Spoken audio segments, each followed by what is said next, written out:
hagamos una columna, Juan. Vamos con mi columna, entonces. ¿Sabés que cuando me contaste de qué se trataba, dije, esto va a estar muy bueno?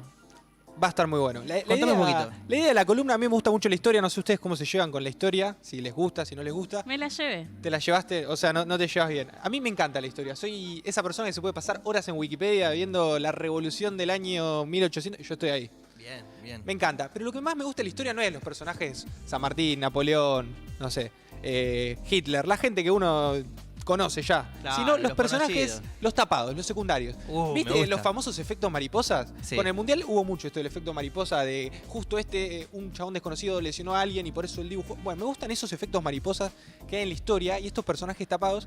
Así que hoy les traje un personaje que no sé si lo conocerán. A ver, no es completamente desconocido, pero esto que les digo, no es la persona más conocida del Claro, no es ni Belgrano ni San Martín. Exacto. Les voy a hacer un pequeño identikit a ver si pueden ir adivinando, quizás no el personaje, pero sí la época. A Este personaje fue pintor y retratista. Esa es la primera pista. Bien. La segunda pista que les doy es que se alistó a una guerra sin nunca haber usado un arma.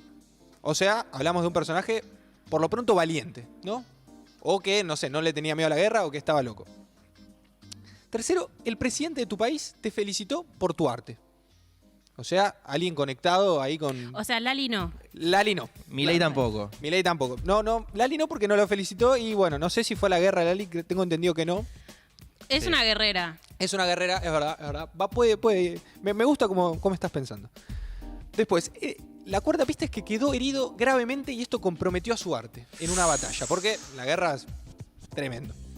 Y la última pista es que algo que le pasa a muchos artistas, que no fue reconocido por sus contemporáneos. Vieron que eso es un caso típico de los artistas que en el momento presente, bueno, mucha gente dice que si no estás siendo reconocido en el momento presente es porque la estás haciendo bien. Es como que tu público todavía no llegó. Así que estos son los 5 datos del identikit. No sé si tienen algo para arriesgar, alguna... No, a ver, época de guerras acá y me suena que es históricamente bien atrás. Ok, otro siglo, bien, Bien, sí, bien, otro siglo. Bueno, tampoco es... pintor. Que el presidente lo haya felicitado, quedó herido y comprometió su arte. No me En sale el chat ninguna, che. hay una... Están arriesgando El pájaro de Vilma Palma. El pájaro de Vilma Palma, ¿no? No, es ese. no, podría haber No, sido, tampoco. pero creo que no lo felicitó el presidente al pájaro. A ver. No sé, habría que chequear. Yo tiro otra pista, dicen por acá que van a tirar otra pista. La verdad que yo no me puedo imaginar. ¿No? Bueno, entonces no me vamos sale. a develarlo. Estamos hablando de Cándido López. Es Cándido López. Cándido López, pintor y retratista. Bueno, nació en Buenos Aires en 1840. A los 18 años empezó a hacer daguerrotipos. Los daguerrotipos es el antecedente de la fotografía. Ujú. Pero bueno, para sacar esas fotos había que estar mucho tiempo mirando a las personas, etcétera. Entonces empezó a retratar. Tenía un maestro italiano, etcétera. Lo quisieron llevar a Europa, él no tenía la plata, se puso a pintar en pueblos de la provincia de Buenos Aires. ¿Hasta qué pasó? Estalló la guerra del Paraguay. Y él nunca había agarrado un arma, pero sintió esa vocación patriótica. Tengo que ir. Tengo que ir. Dijo, ya está, voy. Es mi momento. ¿Y Ya. sabés qué? Lo ascendieron a teniente de una porque sabía leer y escribir. O sea, imaginemos qué época era que solamente por saber escribir el tipo nunca había agarrado ni una pistola, ni un fusil, ni una lanza, nada. Claro. Lo ascendieron a teniente, fue a pelear. Pero ¿qué dijo? No voy a ir solo a pelear con mis pertrechos, etcétera. Voy a ir con mi cuaderno, con mis pinceles, con mis pinturas. Y entonces, en cada momento libre que tenía, el tipo se paraba en un trípode y empezaba a dibujar los paisajes de la guerra. O sea, el tipo le vio un lado artístico a la guerra. El tipo dijo, voy a documentar esto que vivo porque es inédito. Me encantó, me encantó. Y entonces el tipo a veces en el medio de la batalla se paraba en un trípode y miraba a lo lejos y pintaba, y pintaba, y pintaba. ¿Y qué pasa? El presidente, en ese momento era Mitre, Sí. era el que comandaba el ejército. Hoy en día impensado, pero no. Mitre ponía el cuerpo y decía, vamos a pelear acá, vamos acá. Bueno, el tipo estaba ahí. Y le llegó el rumor de este soldado pintor y le dijeron, che, fíjate que hay alguien que la está rompiendo con estos croquis, con estos dibujos. Fue Mitre, se encontraron ahí en una campaña, dicen, en una tienda de campaña ahí en el medio de la... Y lo felicitó, le dijo, seguí haciendo esto que va a quedar para la historia. Cuestión llega el 22 de septiembre de 1866, la batalla de Curupaytí. Que fue una batalla... Ya estaban ingresando los aliados, recordemos la guerra del Paraguay, que es Argentina, Uruguay y Brasil contra Paraguay, una guerra muy desigual. Ya estaban ingresando en territorio paraguayo, entonces los paraguayos estaban en su trinchera, una defensa, una fortificación tremenda. El plan lo pensó Mitre y era con la armada brasileña bombardear las trincheras y así después que avance el ejército. El tema es que, ¿qué pasó? Había llovido mucho, la armada brasileña no veía a la trinchera, le erró a todos los tiros, había mucho barro y Mitre dijo, vamos igual. ¿Qué pasó? Masacre total, más de 10.000 bajas, fue la peor derrota de toda la historia del ejército argentino. Porque era como práctica libre, podríamos decir, de tiro. Estaban los paraguayos ahí, plum, plum, plum. Claro, estaban probando. Los iban bajando de a uno, los tipos se quedaban en el barro. Murió hasta, por ejemplo, el hijo de Sarmiento murió en esta batalla. O sea, imagínate el nivel de gente que murió, un montón. Sí, gente sí. de mucha plata y de mucha alcurnia, oficiales. De los etcétera. altos, digamos. Cándido López no se amilanó y fue a pelear, guerrero. Pero ¿qué le pasó? Un casco de metralla le pega en la mano derecha en la que él pintaba, No. y quedó ahí medio sanguinoliento. Siguió peleando hasta que se desmayó de la pérdida de sangre, lo rescataron unos compañeros, llegó, etcétera. Cuestión, en el hospital de campaña le cortan la mano, se le empieza a gangrenar. Primero le cortaron hasta acá, después le cortaron hasta acá. La mano con la que pintaba. Hermoso. ¿Sabes qué? Lo peor que le dijeron, tenés que seguir en la guerra, porque había un batallón especial de personas que estaban heridas y que combatían. Pero estaba tan mal, era tan inútil porque tenía hasta acá cortado que le dijeron, ya está, volvete, ya. Me encanta que el tipo no había ido nunca a la guerra y sin embargo el tipo tenía que enfrentarse a situaciones re extremas. O sea, Extrema, y mientras tanto pintaba, o sea, Claro, un una delirio. locura. Entonces, yo me imagino que los compañeros le hacían bullying, porque imagínate en el descanso de, no sé, entre batalla y batalla. Vos, no sé, ¿qué quieres hacer? ¿Te tomás algo? No sé, me imagino jugando a las cartas. No, el tipo se paraba en un coso y pintaba. Ay, divino. Una personalidad completamente extraña. Bueno, vuelve a Buenos Aires, muy corto de plata estaba. Pensemos, 1871, epidemia de fiebre amarilla. Buenos Aires era horrible. El tipo se puso a hacer zapatero con su hermano. Con una sola mano. Con una sola mano, qué sé yo. Y mientras tanto, ¿qué empezó a hacer? Empezó a practicar con la mano izquierda. Empezó a practicar, empezó a practicar, empezó a practicar. Ah, claro. Cuestión, en un momento empezó a hacer estos cuadros que no sé si tenemos ahí algunos de los cuadros de Cándido López que son muy llamativos para la época porque son como panorámicas. En esa Claro. época los cuadros que estaban de moda y el retrato que estaba de moda era el retrato justamente y era mostrar a, no sé, el general Mitre batallando ahí con una Claro. espada zarpada, matando a todos. Y el tipo en cambio, hace unos cuadros completamente apaisados donde todos los personajes tienen la misma altura y son muy fieles al momento. Ahí mirá. estamos viendo, por ejemplo. Ese es Qué uno de la laburar. batalla de Curupaití. Porque lo loco es que el tipo hizo como 4 o 5 cuadros de la batalla donde él perdió el brazo. Claro. O sea, yo no entiendo cómo hacía para estar pensando en voy a retratar esto mientras estaba luchando sin un brazo. ¿Sabemos, estos son los que hizo después de perder el brazo? Sí, los hizo todos después de perder el brazo, todos con la mano izquierda. Él tenía los croquis hechos, o sea, como un boceto a mano alzada. Y los hizo todos con la mano izquierda, o sea, con lo complicado que es entrenar después la mano, lo Sí, fue sí, pintando. obvio. Y a todo esto se le suma que en su época no lo reconocían. Decían, ¿sabes cómo lo decían? Le decían que era un pintor medio naif, medio tonto, visto así como es ese. O sea, porque los pares. los pares. ¿No podría haber un poquito de envidia en eso? Porque si te felicita el presidente, perdés un brazo y seguís pintando. O sea, Puede ser que haya un poco de envidia, pero ¿sabes lo que pasaba? Que él no tenía plata, era como así, medio venía de abajo. Y entonces, bueno, justamente por el lado en que le encontraron fue por lo de cronista, ¿no? Cronista de guerra. Entonces Mitre, en 1885, cuando Cándido ya había pintado varios de estos cuadros, ya estaba más viejo, lo ayuda financieramente y hacen una exposición de varios de sus cuadros en el Club Gimnasia y Esgrima de La Plata. Y ahí es donde, bueno, toman valor más histórico, por el lado histórico. Y hoy en día se lo considera no solo artista, sino uno de los primeros cronistas de guerra. Porque recordemos que la fotografía recién estaba empezando en ese entonces no había personas, cargar un equipo fotográfico en ese entonces era Claro. muy complicado. ¿y tendremos algún ejemplo en la actualidad? Bueno, justamente lo que queríamos hacer con esta columna era ir hablando de ejemplos históricos y traerlos a la actualidad, ver cómo la historia se materializa en el presente, porque sabemos que muchas de las cosas que van pasando nos afectan para el futuro y así, Claro, obvio. y así funciona todo. Así que hoy trajimos a un cronista de guerra, a un fotoperiodista muy, muy grosso. Tenemos a Rodrigo Abd, que bueno, es un fotoperiodista argentino, ganador de 2 premios Pulitzer. Ah, Me vuelvo bueno. loco. O sea, otra coronación de gloria para Argentina. Ganó 2 premios Pulitzer por sus trabajos realizados en la guerra en Siria y en la guerra reciente de Ucrania, de Rusia con Ucrania. El último lo ganó el año pasado. Él trabaja para bueno, una serie de agencias de prensa. No sé si Rodrigo ya está del otro lado, si lo tenemos por ahí. Hola, ¿cómo están? ¿Cómo va, Rodrigo? ¿Todo bien? ¿Todo bien? Buen día, buenas tardes casi. Buenas tardes, Rodri. Hola, Buenas. Rodrigo. Bueno, no sé si escuchaste un poco, estamos hablando de Cándido López, un poco para traer un personaje histórico y también para hablar de los cronistas de guerra. Quería preguntarte si conocías el caso de Cándido y ¿Cómo fue que empezaste a ser cronista de guerra? Porque es algo que a priori uno no es que se levanta y dice, che, quiero ir a una guerra y sacar fotos. ¿Cómo nace esta pasión? Y si tenías algún ejemplo anterior que sabías que, che, quiero ir por acá. Sí, bueno, conocía las pinturas de Cándido, eh, y siempre me interesó mucho la fotografía de las guerras, eh, de Estados Unidos con México, de la guerra civil estadounidense, de los primeros conflictos cuando se usaban esos carruajes, como vos decías, la dificultad de, la dificultad de acarrear todo el equipo. Claro, Y, sí, siempre tengo el recuerdo de esa foto de un vagón de tren donde el fotógrafo lo utilizaba como su laboratorio móvil, claro, todo un vagón individual usado como laboratorio para poder transportar todos los daguerrotipos, los vidrios, claro, los qué complicado, metales, sí. todos los químicos, el mercurio, bueno, todo lo que se usaba, que ahora hay una especie de vuelta atrás a algunos materiales que es muy complicado, que es muy caro, muy difícil de encontrar, pero hay muchos fotógrafos que están queriendo volver a hacer fotos no de prensa ya, pero por ahí fotos más artísticas con esos materiales, ¿no? Claro. Muy interesante.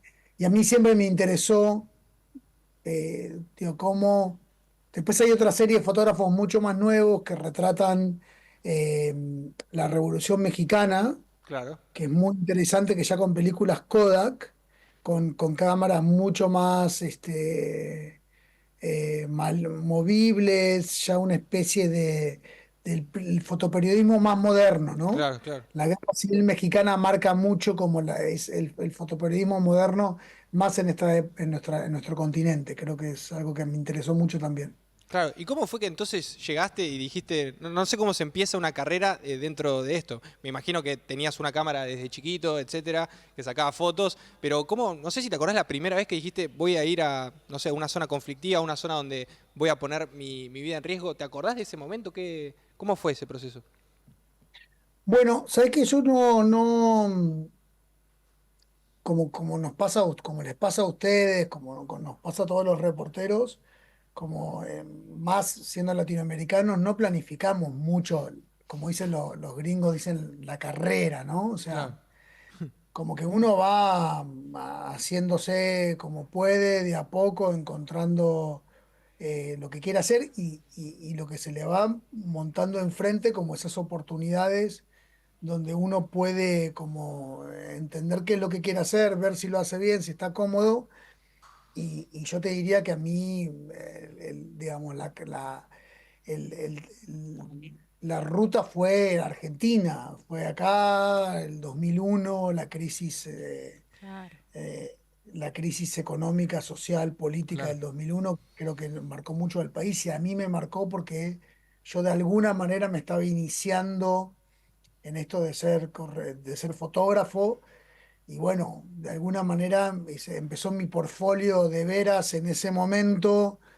Eso me llevó a entrar en una agencia de noticias que es la que estoy trabajando ahora en Guatemala. En Guatemala cubrís mucho conflicto, claro, conflicto urbano, violencia cotidiana, de eso te lleva a otra cosa. Pero no es que yo dije quiero ser corresponsal de guerra claro, claro. a los Medio- 8 años en Buenos Aires, digamos, ¿no? No ocurrió así en mi caso. Rodri, cuando te llega la primera oportunidad de ir a cubrir una guerra, eh, lo que te imaginabas en el momento en el que estabas yendo para allá antes de saber cómo era, ¿tenía que ver con lo que viviste después? ¿O las expectativas estaban bajas? Sí, un poco, me tocó cubrir guerras no declaradas, ¿no? Claro, Que es lo que pasa, que es lo que nos pasa en Latinoamérica.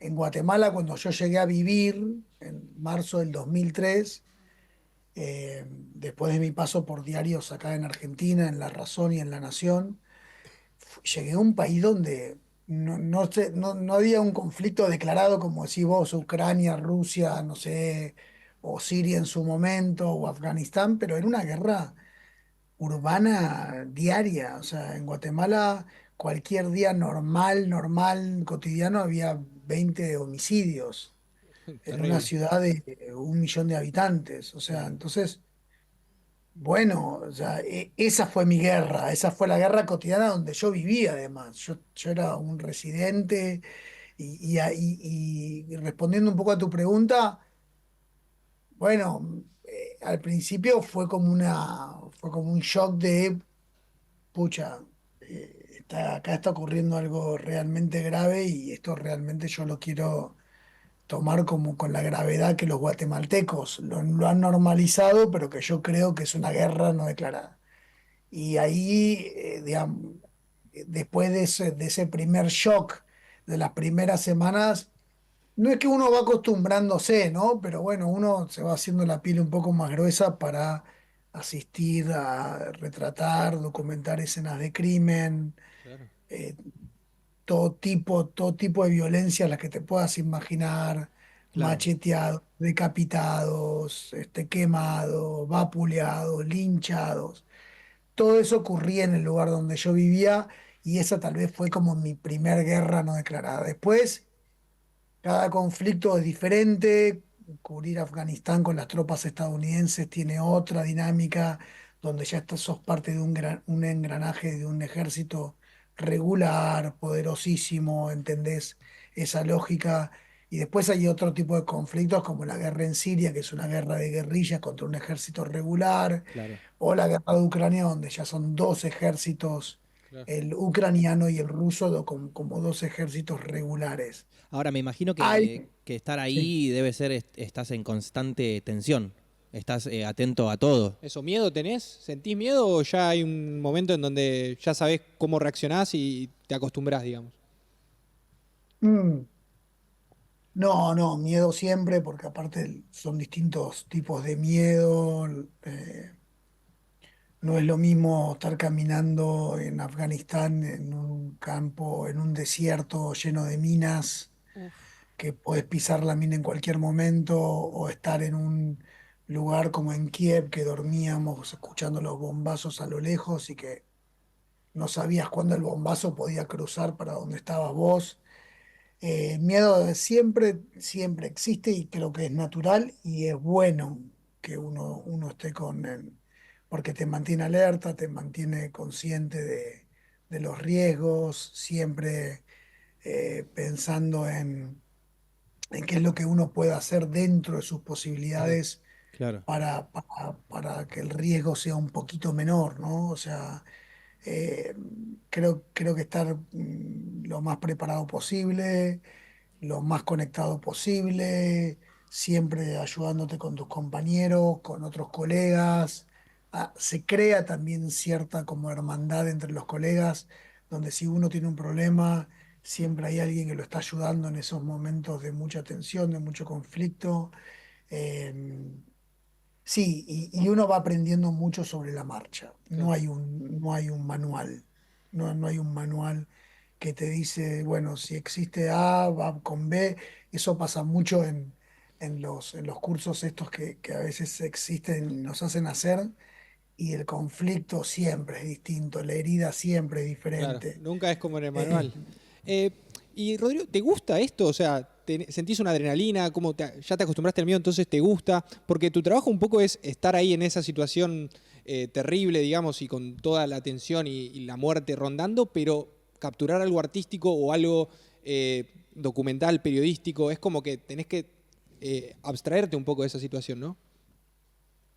sí, sí, no podés bloquearte, digamos, ¿no? Tenés que tener como esa capacidad para, para ir resolviendo los temas, las notas, los días a día a día, sin bloquearte, aunque siempre te afecta lo que estás viendo, Claro. lógicamente, siempre te hace como una especie de revuelta interna, ¿no? Yo te quería.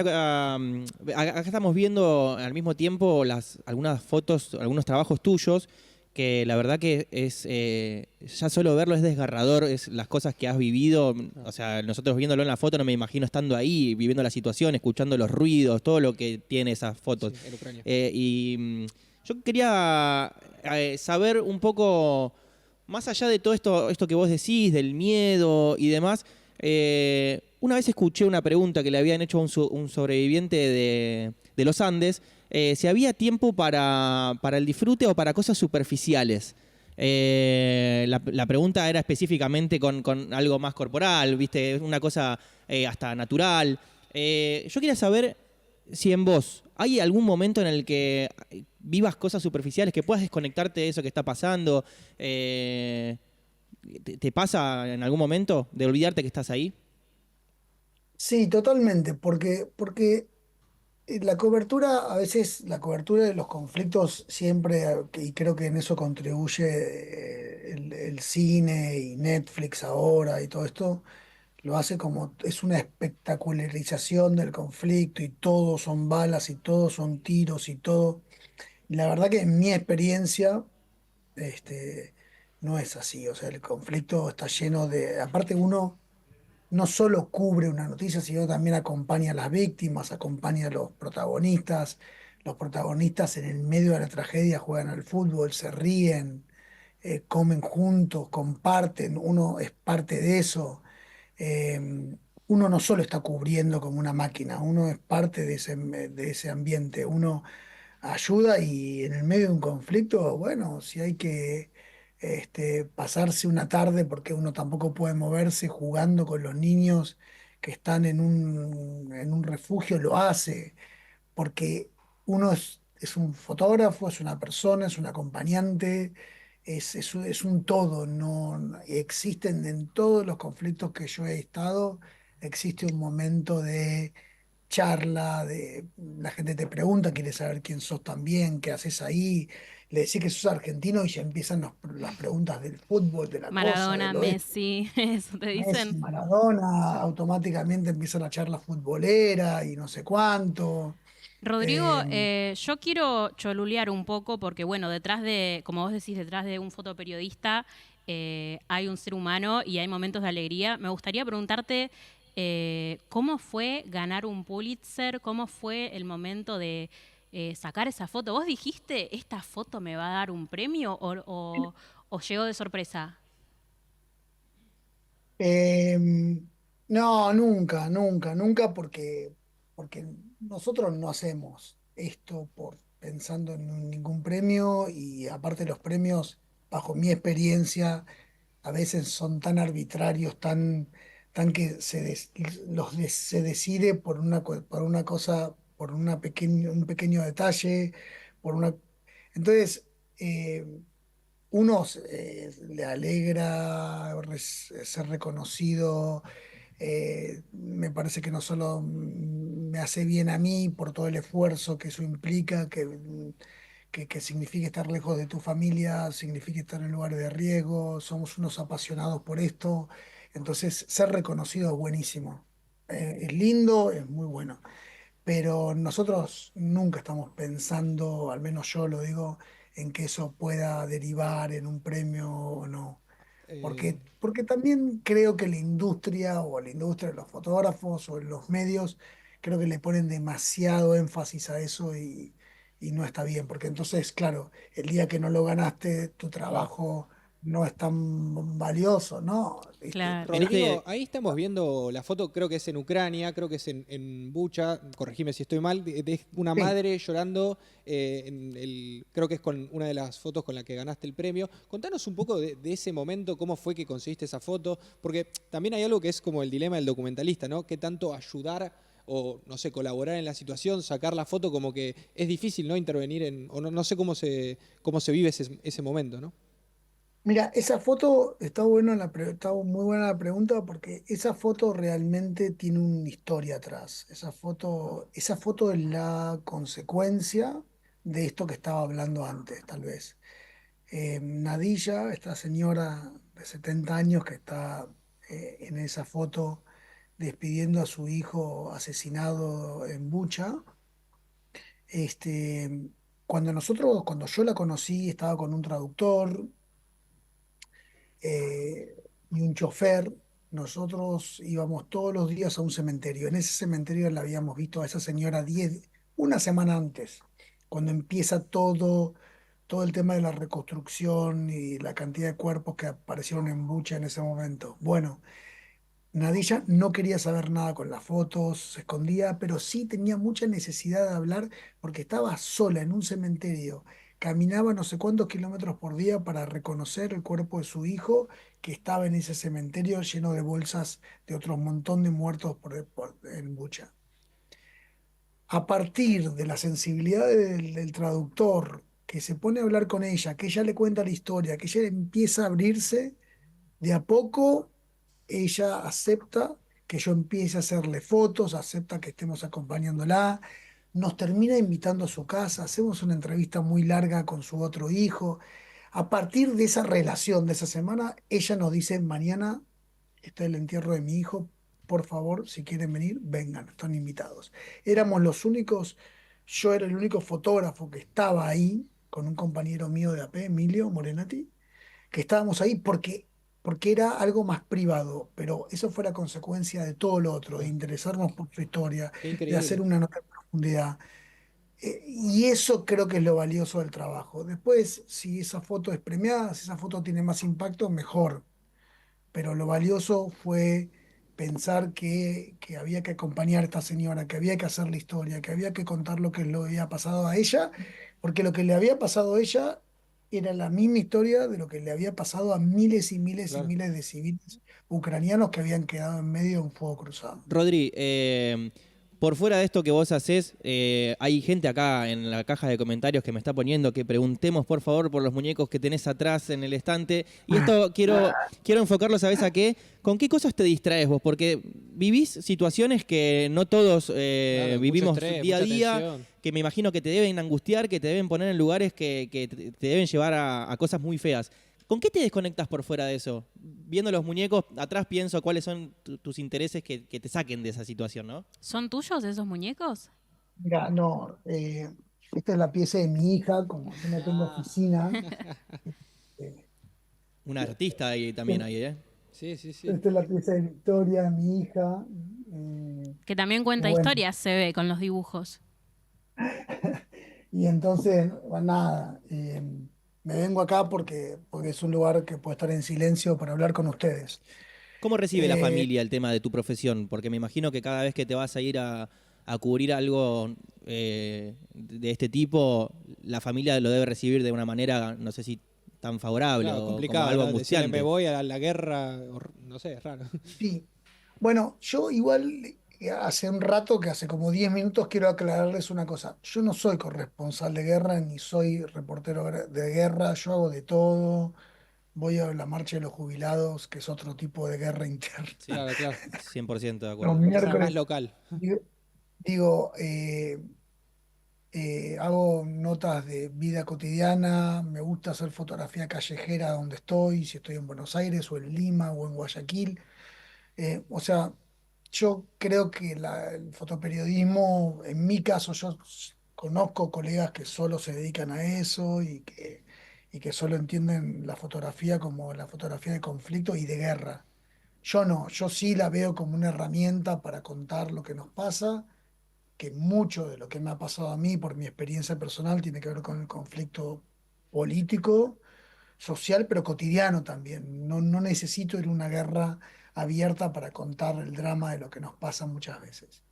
Eso, una aclaración que no sé si viene, no sé si tiene que ver con la respuesta de esta respuesta, pero me parece importante aclarar No, está que, muy bien. bueno, es cierto que es muy glamuroso, que todo el mundo, que el fotógrafo de guerra o la fotógrafa de guerra tiene como cierta, pero bueno, yo no tengo tanto glamour, lamentable. Y tal vez por esto es que tengo los muñecos atrás y que tengo una familia, una compañera, mi hija, hago otras cosas, me gusta nadar, me encanta jugar al fútbol, me gusta ir con mi viejo a la cancha de Banfield, a ver casi siempre las derrotas del equipo últimamente. No, Ja. Bueno, Pero, Rodri, pero te- digamos, me parece que esto es que lo bueno de este trabajo en una agencia de noticias también es esa versatilidad de poder contar varias historias distintas y no estar encasillado en una cosa, porque bueno, como ustedes dijeron, tengo una familia, Claro. Claro. es muy difícil tener una familia y estar todo el día cubriendo conflictos de guerra, casi te diría Claro. imposible. Rodri, Entonces, bueno, te queremos la agradecer. combinación ayuda. Te queremos agradecer. Espectacular tu trabajo. Vamos a seguir viendo más cosas. Sí, felicitarte también por tu trabajo y por el tiempo que nos brindaste dedicaste. y todo lo que nos contaste, que estuvo buenísimo. Me dieron ganas de agarrar una cámara y empezar a sacar fotos. Sí, sí. Sí, ¿no? Es un Vayan, tremendo. vayan, Perfecto. salgan. Gracias, Rodri. Te mandamos un abrazo muy grande. Gracias, Rodrigo. Y Hasta así, luego. como quien no quiere la cosa, vamos a un móvil. Tenemos móvil hoy. Porque como habíamos contado, en esta semana arrancó Enlaces. No sé si escucharon hablar algo de Enlaces. Sí, me imagino que sí. Bueno, hay un montón de actividades, hay un montón de cosas que la gente puede ir a ver. Fechas. 20, 21 y 22. Tenemos Hoy, los 3 días. Es como un mañana y trida y pasado. paz. Súper fin de. Es el Lollapalooza de un tres. Es el Lollapalooza Es el universitario que Untrefpaluza. necesitábamos. ¿El tres Palusa? Lynchpalooza. Claro, ahí excelente. hay que hacer como hizo Rodri, ir con la camarita a sacar unas buenas fotos. fotos, registrar el momento. Decir No que te vamos a digo. encontrar cosas tan interesantes. Un Pulitzer nos podemos ganar en el Claro, Festival de no te Enlaces. digo que nos vamos a ganar un Pulitzer, pero Pero vamos a capaz sacar... chamullamos una buena foto para el Insta. Claro, tal cual. Hablando de Insta, les quiero recordar a todos que pueden dejar comentarios en la caja. Acá veo que hay comentarios en YouTube en base a las notas que estuvimos haciendo. ¿Qué dice la gente en YouTube? ¿Qué a opinaron? ver. ¿Cuál fue la repercusión de la columna? ¿Salió bien? ¿Les La gustó? obra de Cándido López se puede ver en la estación del subte D, en Juramento. Es verdad, ahí hay una reproducción de uno de sus cuadros. es También verdad. dicen por acá que está en el Bellas Artes. En el Bellas Artes, es verdad. En Los- el Bellas Artes y en el Museo Histórico Nacional están la mayoría de los... Claro, tenemos los croquis a mano alzada y las obras a una mano, algo que la IA nunca podrá superar. Palito para la IA ahí. Palito para la La IA IA. tampoco puede hacer como Rodri e irse a sacarte esta foto. Esa no la conseguís. Claro. Vos le pones en el prompt foto de guerra de madre llorando a su hijo. No aparece. No, ni ahí. Te sale cualquier cosa. Y si lo hace no tiene corazón, eso es lo importante de esa profesión, ¿no? Claro. Que se hace con... Claro, hay una cosa de la experiencia que no te lo quita nadie. Digo, estar ahí, Claro. sacar, apretar el... Qué buen invitado, loco. Excelente producción. Muy bien, es verdad. Súper interesante lo que cuenta Rodrigo. Aunque me desconcentran las muñecas que tiene atrás en el estante. Bueno, mira, justo ahí Mirá, estaban- fue lo bueno, que por eso comentamos. preguntaste. Acá le dicen a la chica que puso eso, concéntrese, señora Luciana, por favor, en el centro del plano. Está bien, ahí hubo una pica entre los... Mirá, ya se están los- bardeando en los comentarios. No. Importan los temas que se tratan, pero también desde qué posición se hacen. Las malas noticias para qué, la pintura desde dónde. Mirá. Exactamente, eso es lo que no puede hacer la IA. Acá hay una pregunta, acá dice, hay una popularización de la profesión, preguntaban por ahí, hay muchos comentarios en redes a favor del fotoperiodismo en épocas donde las noticias se narran de forma parcial, me gusta también eso. Muy buena vinculación, ¿no? Entre lo que hablábamos al principio, el doom scrolling y el fotoperiodismo. Es como que están conectados los temas. Y acá hay una pregunta que no llegamos a hacerle, pero que estaba muy buena, me gustaría preguntarle si sigue en contacto con alguna de las personas que retrata. Increíble. Era muy, muy buena la pregunta. Nos quedamos con una cantidad de preguntas para hacerle a Rodrigo. Sí, la Sí. verdad, muy, Sí, muy yo interesante. quería lo que preguntarle nos si contó. alguna experiencia así que nos cuente de estar ahí en el frente, algo... Sí, es que es un Es tema que- para hablar.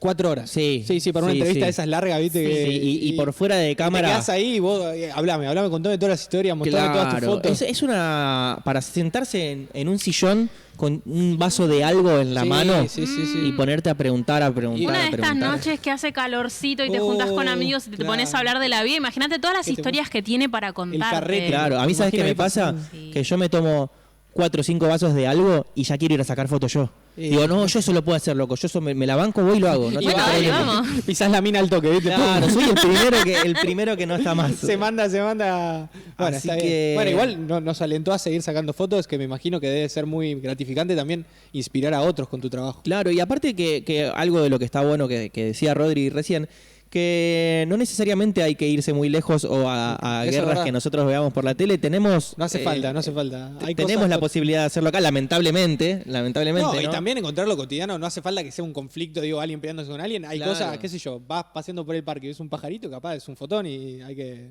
tener el ojo preparado. Hay gente que hace videos de Buenos Aires y hacen tipo un montón de Ah, los fotos, vi, a son veces muy analógicas, y te muestran tipo toda la ciudad de una tarde en la ciudad de Sí, como Buenos lluvia Aires. en Buenos Aires y muestran Sí. tipo distintas escenas de la lluvia. Están muy buenos esos videos.